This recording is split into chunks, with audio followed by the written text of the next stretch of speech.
Appreciate it. And hello, everybody. Good evening. It's early in the morning where I am here, but I hope everybody's doing well. And excuse me if my voice, if I have a couple of coughs as I warm up my voice for the day. So I am going to bring us into the presentation, and please let me know if there are any issues or if there are any problems. One of the wonderful and sometimes troubling things about being online teachers these days is that we do have technical difficulties, and so please be patient with me if there happen to be any issues. I think things should run fairly smoothly for most of the time, though. So today we're going to talk about podcasts and podcasting and the process of using this wonderful technology to help our students learn and become more engaged with English, pursue it in ways that can be personal to them. And it's I get super excited about it, so I think I'm just going to get into it and start sharing a little bit. You can see there's a link there at the bottom, and let me put a copy of this into the chat. I do like for participants to feel free to open up and see the same information if they would like to, so I'll put a copy of that right into the chat for everyone. You can follow that if you like, or you can just follow along with me and you can copy it and look at the link later as well. So one of the first things I want to do here is do what we call a chat waterfall. And I'm not sure if everybody has seen this before, but a chat waterfall is basically where everybody types an answer into the chat box, but they don't hit enter until I say go. And then when I say go, then everybody hits enter and we get a big splash of responses all at the same time. And so let's try a chat waterfall. And the question that I'd like to ask is, what is one word you hope that your students would use to describe your teaching style? So, I mean, I'm not going to have you hit enter yet. Just type the answer, but don't hit enter.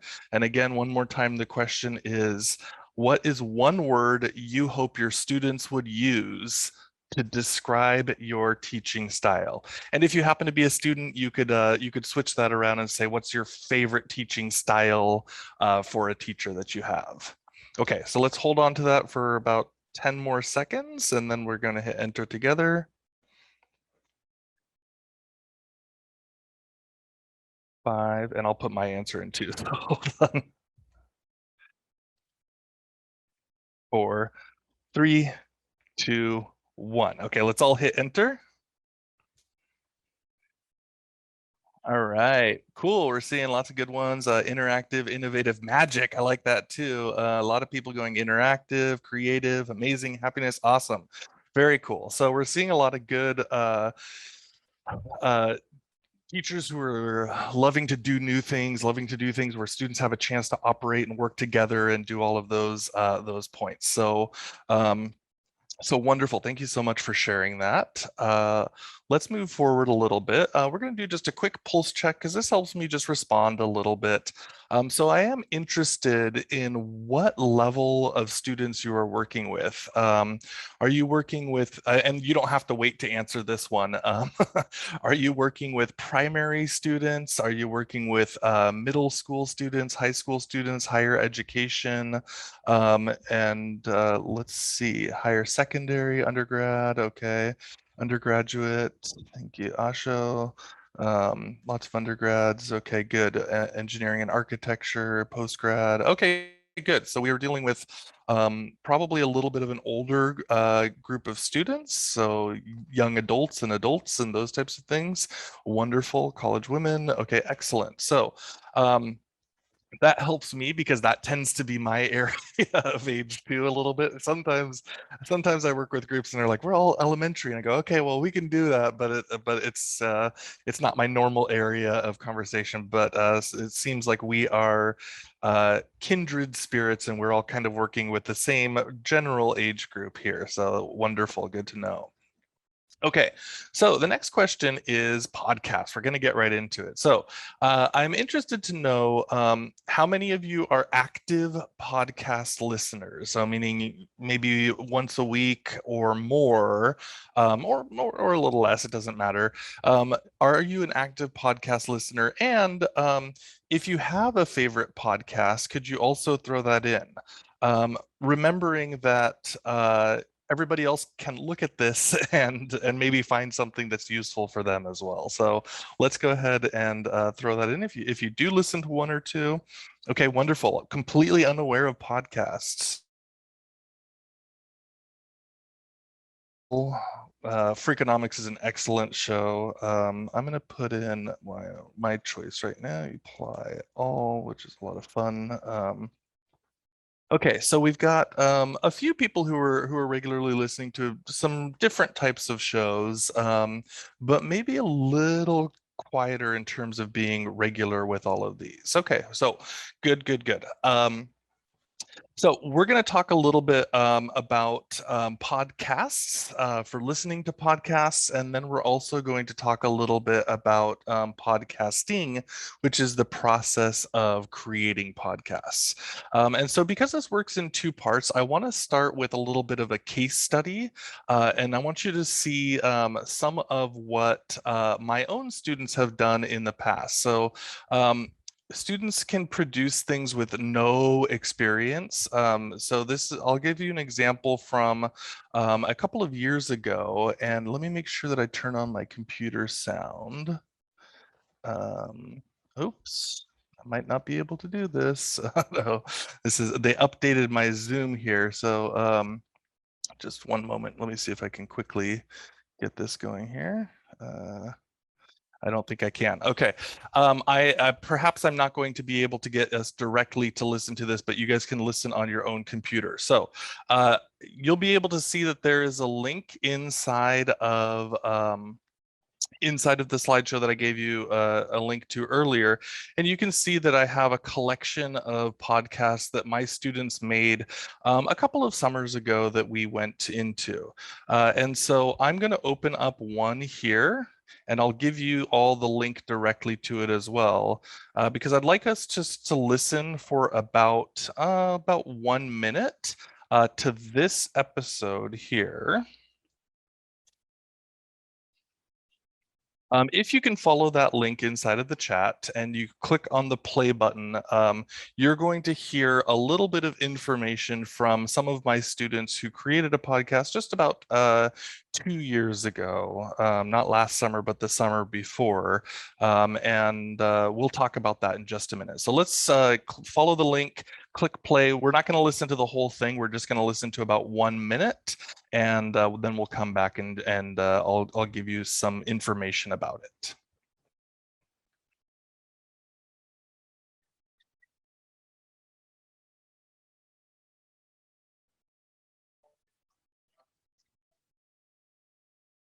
Hello and welcome to our eco-friendly podcast. My name is Emily. Here are my wonderful friends. Hi. Hi, I'm Akiko.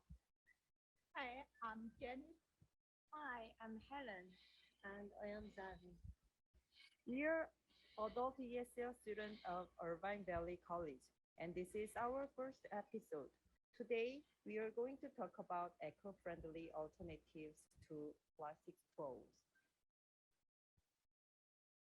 One study published earlier this year estimated as many as 8.3 billion plastic straws pollute the world's beaches. 8 million tons of plastic flow into the ocean every year. Within the past year, there has been an active push to remove plastic. Okay, you could listen to the rest of that episode at some point in the future. It's pretty great. So these are students who had never listened to a podcast before, did not know what the word podcast meant. And very quickly they were able to create audio in English, sharing their ideas about, if you remember, 2 years ago, before the pandemic, the concerns were things like, are we using too many plastic straws and it's not eco-friendly? And so what they did in this episode was they went out and got a bunch of different types of straws and they tested them out and they gave their reviews and their feelings. Should we use metal straws? Should we use glass straws? And they had all of these different kind of fun things, and they kind of gave their recommendations throughout the little 6-minute show. Now, the reason that I love this so much is because what this really is in English language learning, the students here are spending time processing English inside of their heads as they're negotiating the meaning with each other.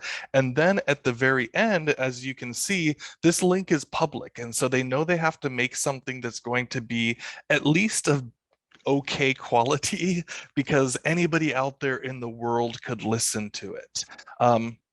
One of the things that I would do during the summer this year, or 2 years ago when I had done this, is I would share this out every week, and I would ask other teachers on Twitter or online, and I would say, please go and listen if you don't mind. Go find one episode and listen, and then send me your feedback so that I can talk to my students about it. And so being active on Twitter and being active online as a connected teacher allowed me to share and get feedback from a real audience. And of course, they're a friendly audience of teachers who are willing to put their ideas forward and give a little time to the students. But it's a wonderful experience for the students because then they could see whether the English that they were working on was actually communicative, right? Could people listen to it and could they understand? Were they able to follow along with it, or was it confusing? And it's okay, of course, to not have perfect English. That's part of the reason that we're here. But they could get that real feedback from their real work, which is incredibly exciting to me. So let's move forward a little bit. And again, those links are there, so you are welcome to look a little bit more for yourself. Now, I know that some of the people said that maybe we don't have a lot of podcast listeners in the group this time. So I'm going to leave this open here, and I'm just going to do a quick share on, for those of you who are new to podcasts or who are new to podcasting as a concept, I'll spend a minute kind of explaining what it is. If you are familiar with podcasts, I would ask that you follow this link, and this is a survey. You can either pull out your phone or you can follow the link that I'm going to put into the chat. And this is just a form asking for you to share a little bit about, oops, not this one, sorry. Nope, and not this one either, sorry, everybody, just one moment. We'll get to that one in a moment. So student-friendly podcasts. So what might be the name of a podcast, the host, et cetera, different levels. And so the reason I'm asking you to fill this out because we have an international crowd here today. I know there are people from different countries. And if you fill this out, then you will also have access to the spreadsheet with the answers. And so you'll be able to see some podcasts that some of your colleagues here at the conference recommend. And that might be a good starting place for you to start looking at the different types of shows. But for now, while hopefully a couple of you can fill that out, I'll just quickly explain that a podcast is any kind of radio show that can be distributed and listened to on the internet. Now, typically, we would say that it would go through a subscription model, which would mean that it would be downloaded like something on either Apple Podcasts, which is an app that Apple makes, or Google has one now called Google Podcasts, or there's one called Stitcher, and I even got one in the mail the other day. There's one or two new ones that are growing in popularity in India as well. And so typically when someone creates a show and sends it out, then it becomes available on all of these different platforms to download. So it's kind of like In a way, it's kind of like YouTube for audio, and people can say, "Hey, I want to listen to this show," and they can either listen to one episode, or they can listen and subscribe and listen to every episode that comes out every week, or every 2 weeks, or every month.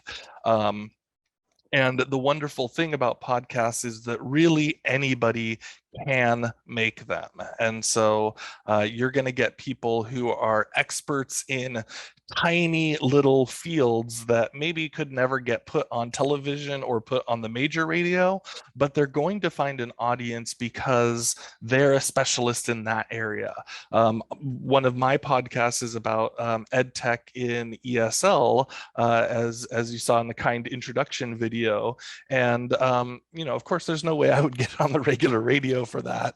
Excuse me, but you can get on and send your word out, and hopefully it's valuable and useful for people.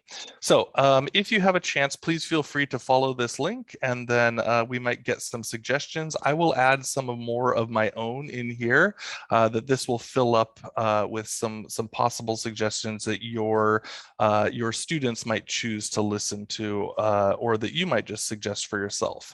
Now, what I will do is I will suggest a few of my own. And what I've done here is all of these are clickable links. And so you can go in and take a look at any of these podcasts that you might be interested in. From the left side, they're kind of more for children, and all the way to the right side is getting up towards more adult age.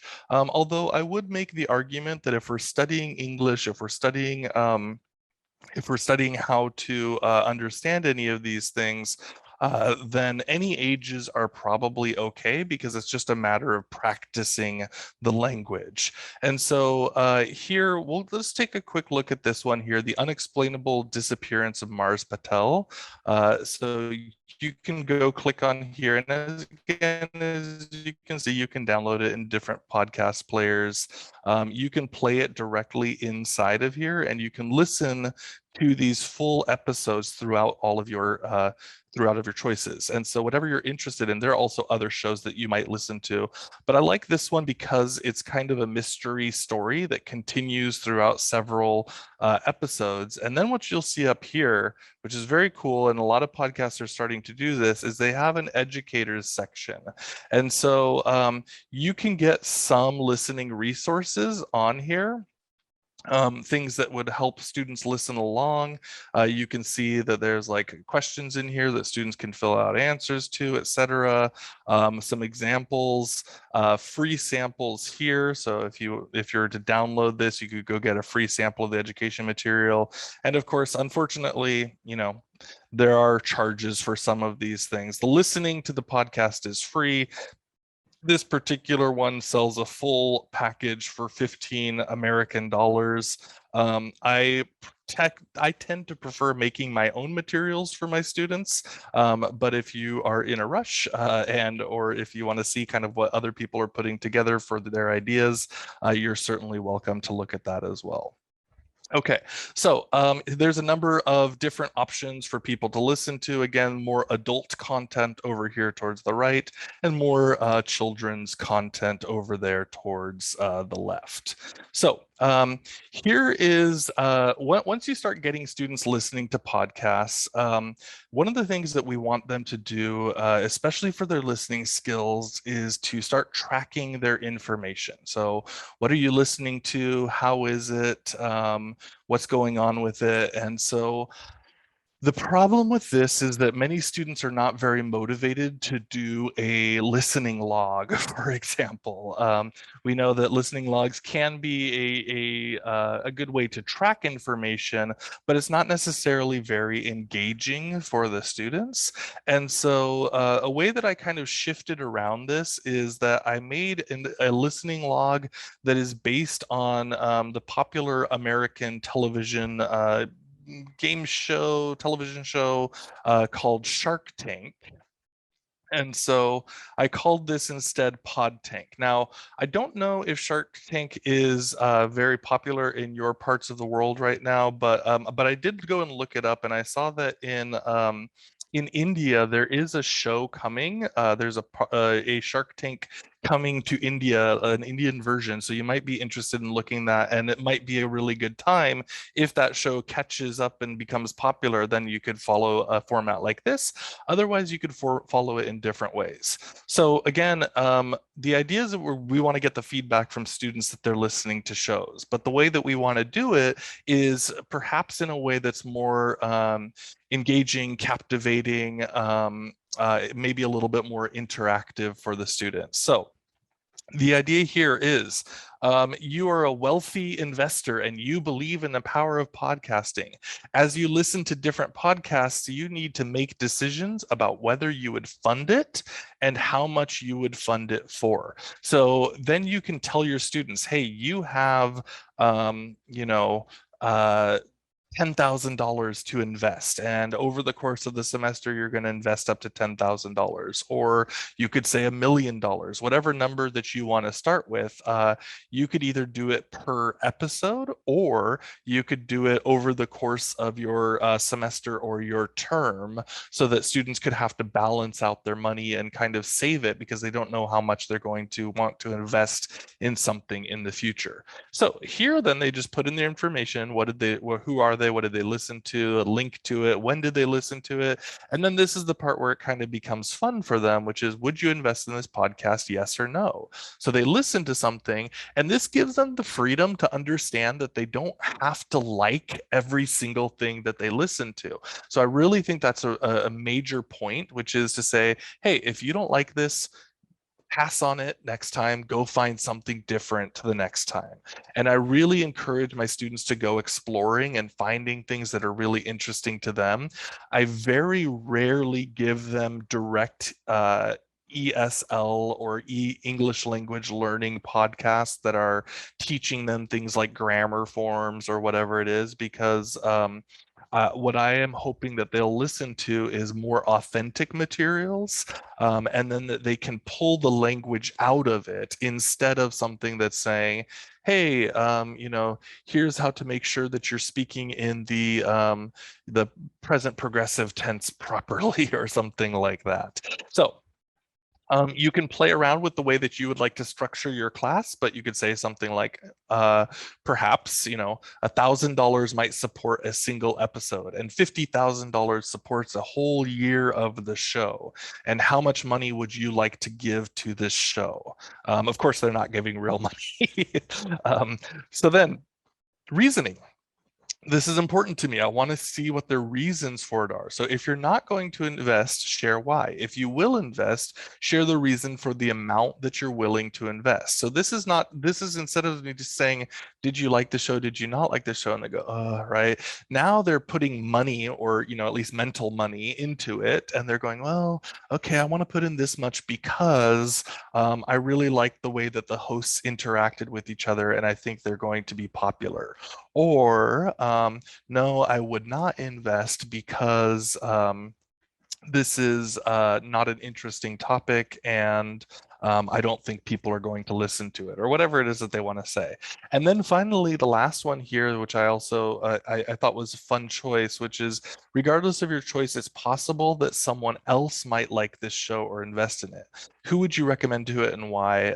This can be a specific person or a type of person.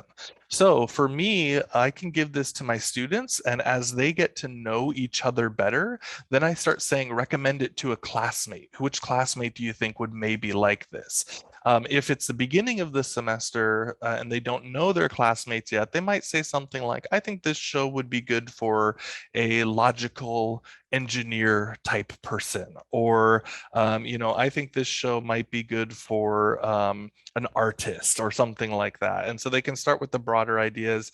And then as they get to know their classmates or their friends or other people who are listening to shows, they can pull those in.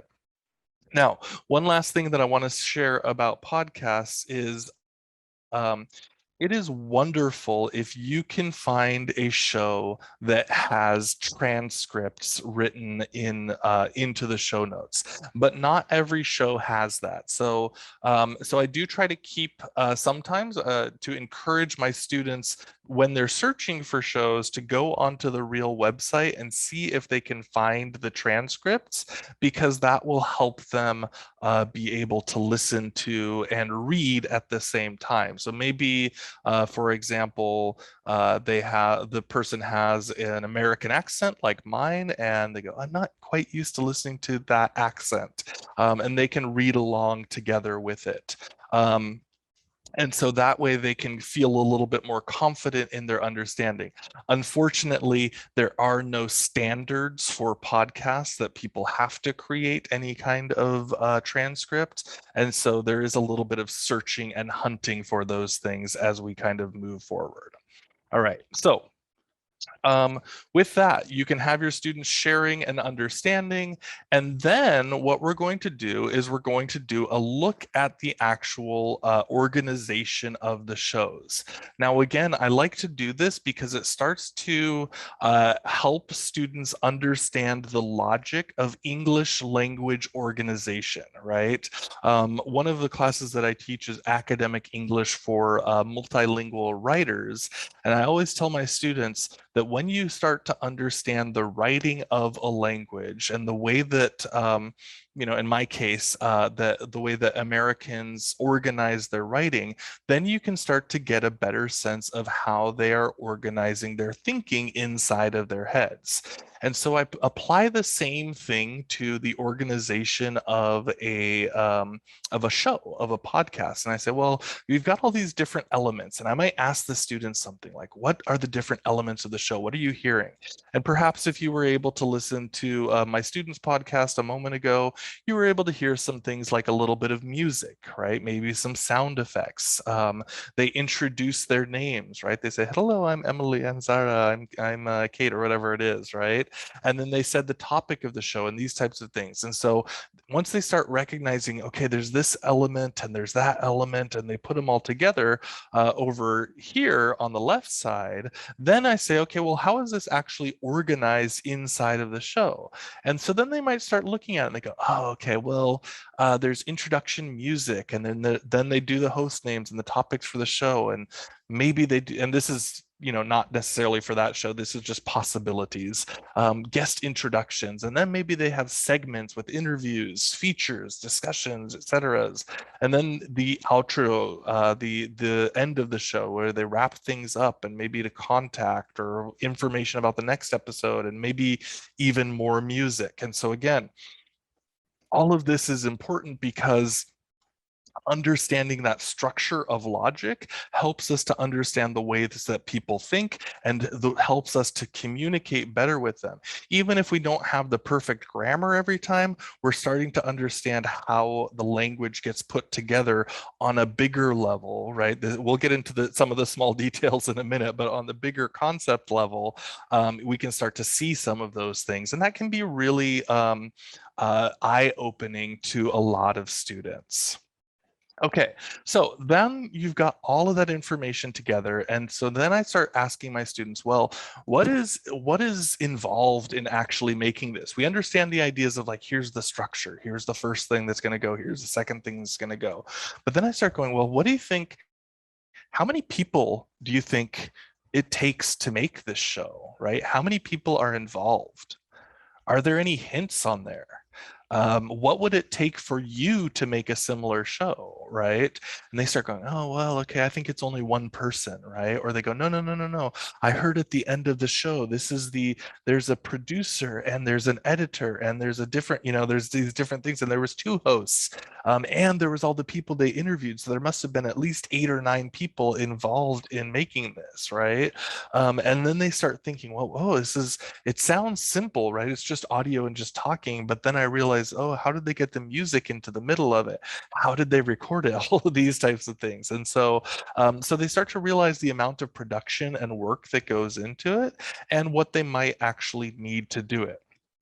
So this is my favorite part of the whole concept of talking about podcasts and getting everybody going is I like to hear, flip the script. Now, I kind of already gave this away to you at the beginning of the conversation, which is that the ultimate goal is for me is to get students to think creatively on the topics that they care about or the topics that they want to talk about. And so you might have to do a little bit of guiding for them at the beginning and kind of help them get there.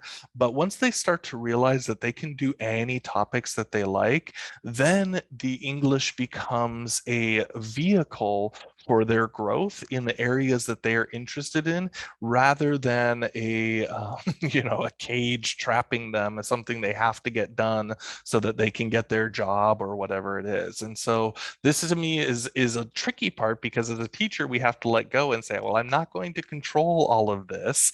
However, the wonderful thing is just the opportunity to see the students grow and flourish and put their ideas together. So I'm going to share a few. So what might happen at the beginning is you're going to have students that are going to be reluctant, right? They're like, I don't know what to do. Just tell me what to do. And then as they start to see their classmates being a little bit more adventurous and trying something, then they will be willing to do that as well. But I'm just going to share with you some of these ones that I made up or that we've shared in the past. And in fact, let me give you the link to this as well, because if you'd like to, you can add. So here are a few that I've come up with, or I've had some other people that I've talked to kind of share with me too. So possible topic level podcasts. So if they're interested in English language arts, they might do something like, I thought this was a kind of fun one. It's called Vero No You Didn't. So for those of you who are Shakespeare fans, I thought this might be kind of fun to do something that's like a gossip podcast taking place in the time of Romeo and Juliet, right? And so the students would show an understanding of Romeo and Juliet, but they're talking about it from kind of like a fun, modern, and gossipy kind of way, where they're like, "Did you know that Juliet snuck out of the house last night?" Right? And they can do some kind of fun things like that.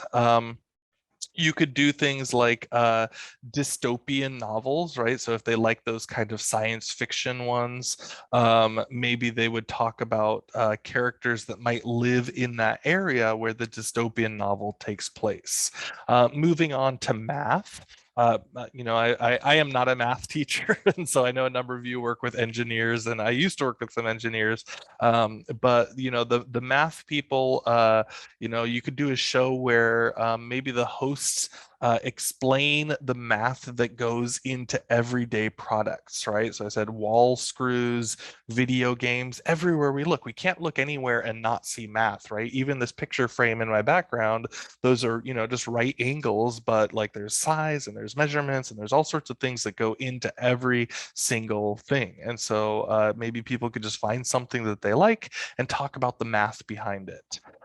Social studies, I talked about this idea of like maybe a tape recorder went back in time and recorded people from history, and then the recording comes back and we just hear what happened in that historical time, right?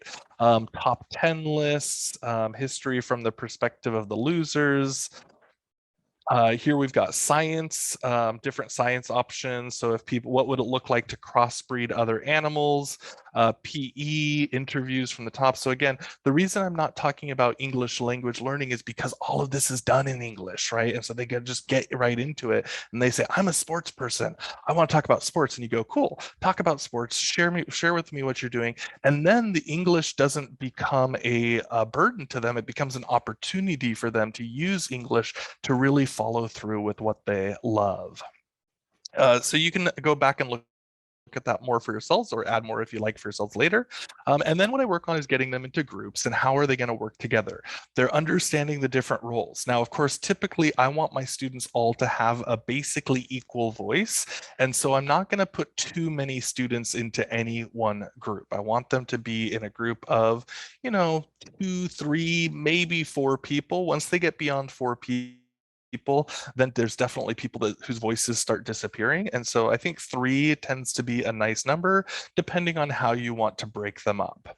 And then I get into scripting, right? I say, okay, let's start actually working in our English, right? We got to do this in English time, right? So then they start actually scripting out their work. These are the things that we're going to say, and these are the ideas in first person, second person. I'm going to be talking longer, and then I'm going to transition, and I'm going to use different parts inside of there.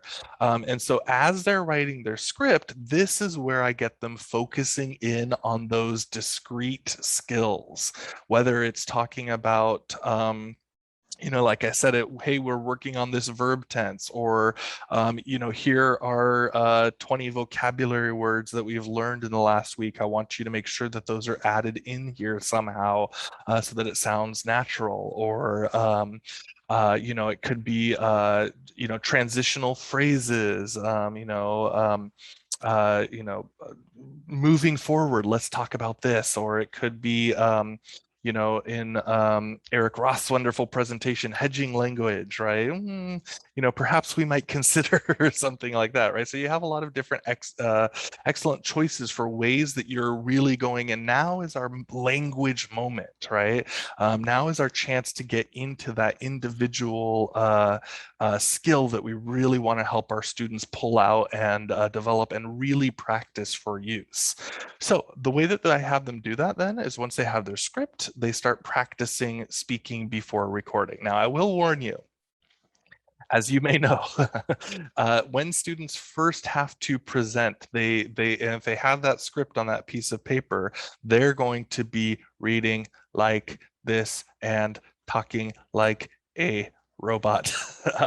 And so we kind of want to avoid that, and we want to get them working on their more natural speech, their fluency, building out their skills for talking through all of their ideas, and making sure that they are comfortable, your own students are comfortable with the words that they're saying. One thing that I find a problem with in my students is that they find a bunch of new vocabulary words and they don't know the words, and so they can't speak them comfortably. And so when they approach them as they're reading, they start to slow down, and you hear them kind of get stuck on the word, right? And that's okay, of course, it's part of the learning process, but that's why I want them to practice before. I say practice multiple times, practice 4 times, 5 times, 6 times, 10 times, right? Because once they're recording, then we want to hopefully have that sound natural.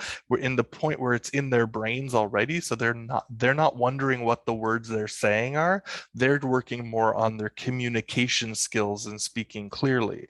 So instead of saying something like, yesterday I went to the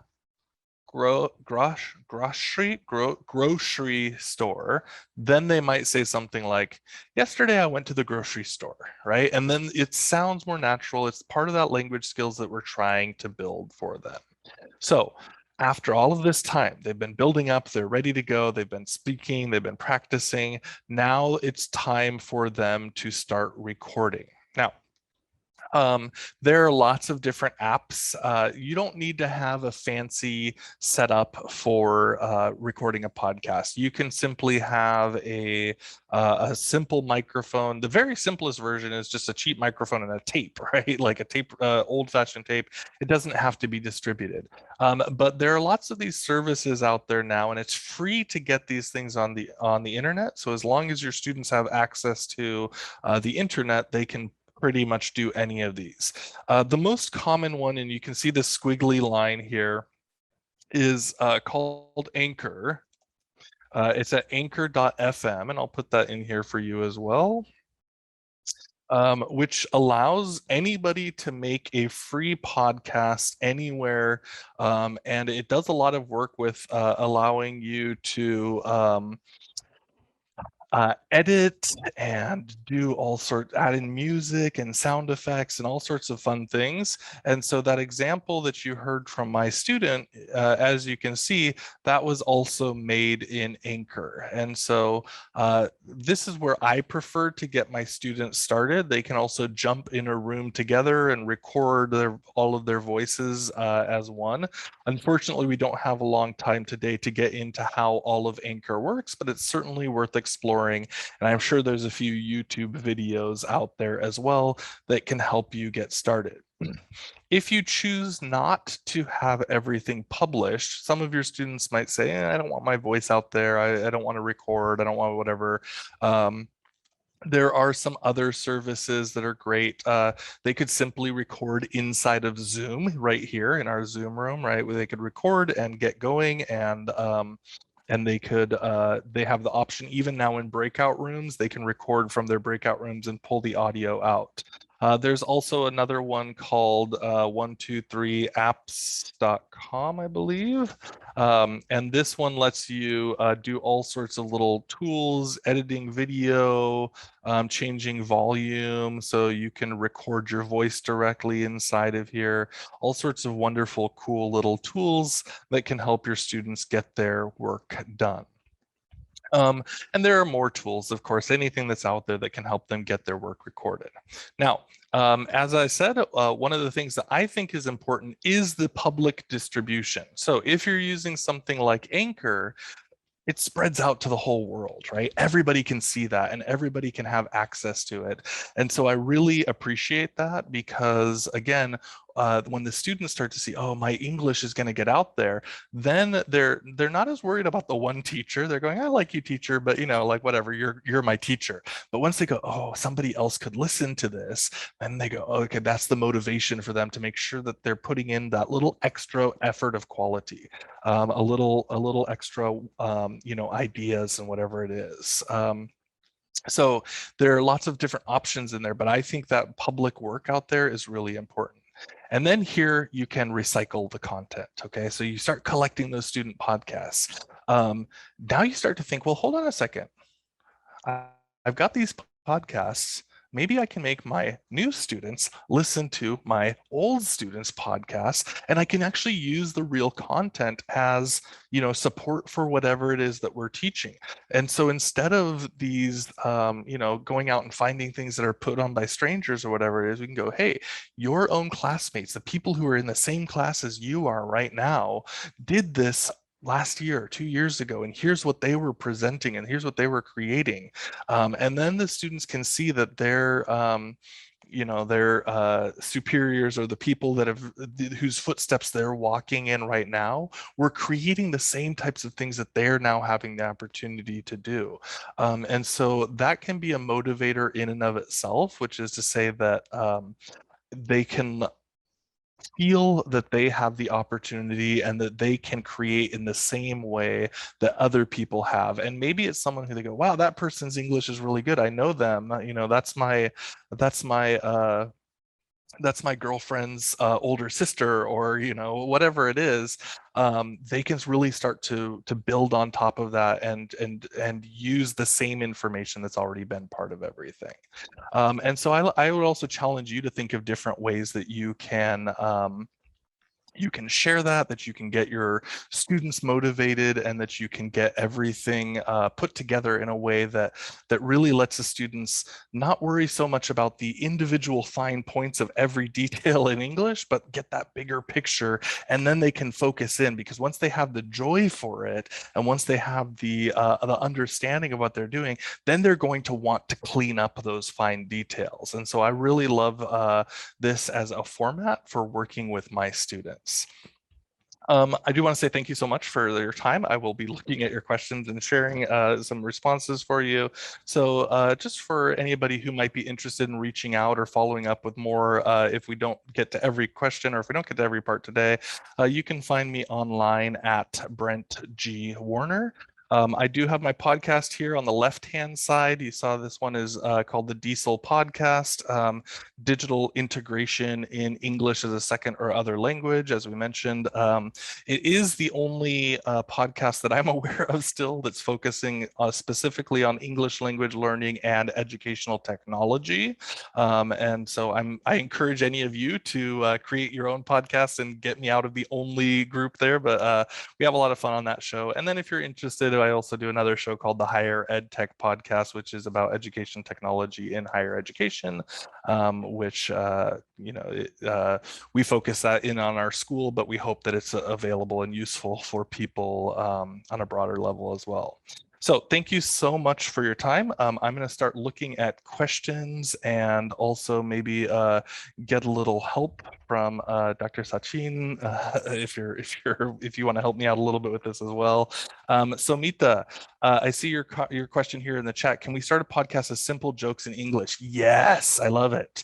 So I love this idea. So I'm not sure if this is your question. It's just like that's the whole podcast. You could totally do that. That's the wonderful thing. It's like let's just do there are people out there that do 30-second podcasts, right? And so you could just say, hey, let's just tell a joke, let's put it out there, and let's practice and seeing, if people can find that, right? And so you can start off with that, or you could also start that as a kickoff to your bigger concept podcast. So if you said, hey, I want to do a 10-minute podcast or a 20-minute podcast, but every episode starts with a joke, absolutely. And then the jokes are wonderful too, because those are so cultural, right? And so you can kind of see, I used to live with some British people, and we would always kind of laugh because our sense of humor was a little bit different. And so sometimes they would tell a joke and I'm like, I don't get it. What does it mean? I mean, we're speaking the same language, but I don't see the humor in it.